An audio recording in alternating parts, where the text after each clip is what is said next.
Yo, what up, Street Dogs? There, Kim. All right, so how I became an artist. The short shtick of it is essentially I let myself become a child again because I believe every kid is born an artist. Any kid who has a pencil, a pad, crayons, any child who impresses their ideas, thoughts, and their being onto a sheet of paper or iPad, whatever, is an artist, is a creative, and creativity is not this like demigod-like status given to the select few. No, art is for everybody, and it ain't even about making good art or bad art. It's about making authentic art or inauthentic art. And authentic art is art that you personally care for, art that's fun to you. Inauthentic is just art you're trying to make to please other people. Now, art, I think a better way to think about art is kind of more like technique. So even in Greek times, the basic notion of art was kind of more of an approach, a technique, a method, and even like Horace talks about in the art of poetry, ars poetica, right? It's not necessarily like how to be artsy fartsy as a poet. It's more of like certain techniques to make what he considers good poetry and stuff like that. And I've kind of realized, kind of more recently that this whole time I've been an artist all along, and it's just taken me a long time to realize this and accept it and to have the courage to proclaim it. So even when I was a kid, ever since I was young, before I even knew how to talk, I used to love to to draw, to paint, to use crayons and stuff like that. And actually, even when I was really young, I didn't know this until later, I was actually slated to go to a special like kind of magnet school for artsy kids and stuff like that because, one of my elementary school teachers thought I had a lot of potential. But, because of financial difficulties and stuff like that, we ended up moving, and that vision was never pursued. And actually, even when I think about my whole life, like my sister, my mom, even my dad, everyone in my family, we're kind of a family of artists. It's actually pretty cool. Like even my grandfather, he was a practicing doctor for quite a long time, but towards the end of his life, he devoted his life to calligraphy and painting. And another of my, a lot of doctors in my family, one of my other uncle, grandpas, he did kind of Picasso-like paintings.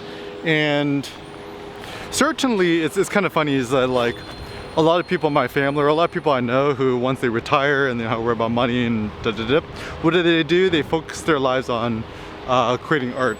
Now, art is seen as very broad in general. To me, anything that you do intentionally to create something and put it into embodied reality is artwork in my eyes. So making a video, making a dance, to create, to record it, to use a camera, to use your phone, whatever it may be, to me it's all equally legitimate. And what's kind of fun and interesting to me, it's kind of fun and interesting to me when we essentially make things real, where we take an idea or concept we got and then we could make it a little bit more tangible.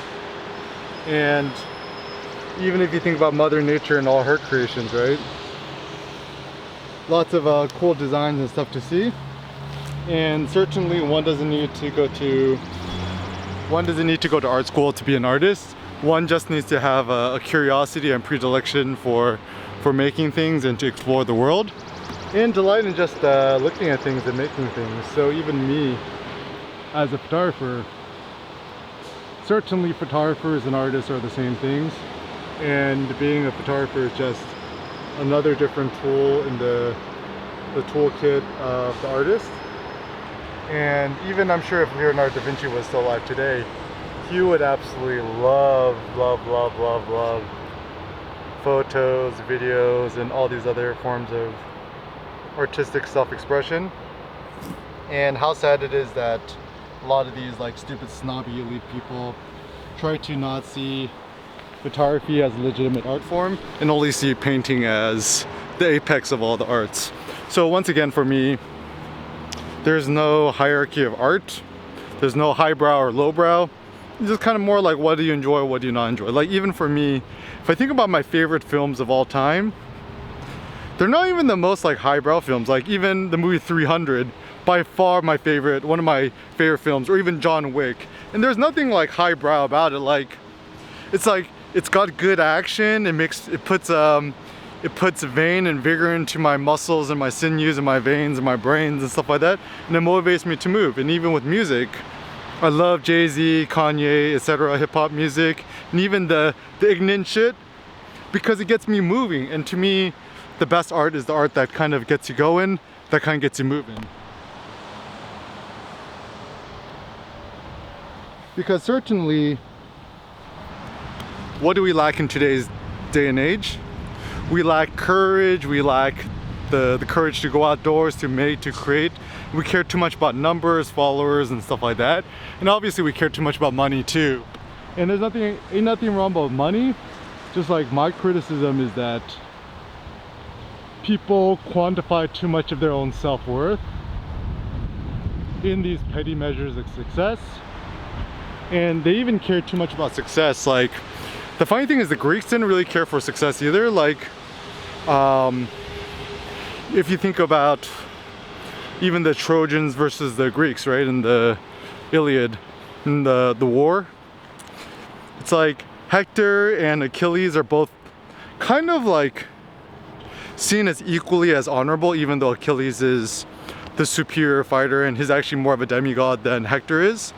And so Hector even admits, he's like, dude, you Achilles, you are the superior fighter and I know you're better than me, but still, you know, Hector is considered godlike and so is Achilles and stuff like that. And like nowadays there's too much focus in games in terms of winning and losing, but actually even the ancient Greeks, like even the funeral games, Patroclus and Iliad, it ain't so concerned about like who's the winner. Now obviously there's different prizes, but everyone kind of gets prizes, which is cool. Is like even in the horse race, first place, second place, third place, fourth place, fifth place, essentially everybody who competed got a different prize. And there are different prizes based on, you know, obviously the first prize was a better prize, but everyone kind of got a prize. And so maybe even in life, we have to realize that life, it ain't no competition, it ain't a game, because games have rigid rules, have rigid structures. That's why school is not a good metaphor for life, or the business world or consulting, whatever, because there's a strict hierarchy, there's a strict ranking system. But once again, in real life, there ain't no strict rules, there are no strict hierarchies.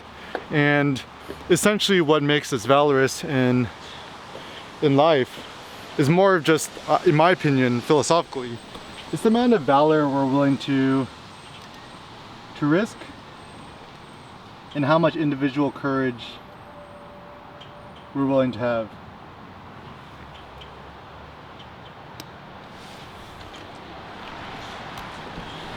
So yeah, so essentially when it comes to your life, don't worry so much about winning or losing, success or failure, whatever.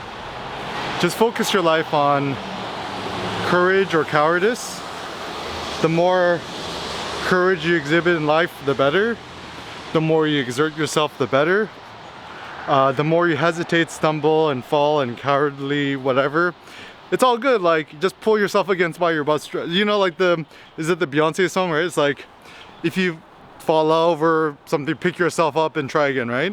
So it does seem like the tenacious mentality of Americanism, which is like, never give up, never surrender, be relentless, keep trying until you succeed, is a good one. So it does seem that in life, at least towards the aims we care about, have grit, have grandeur, have courage, have bravery, and know that anything you truly care for in life, if you have the guts and you have the will, you could achieve.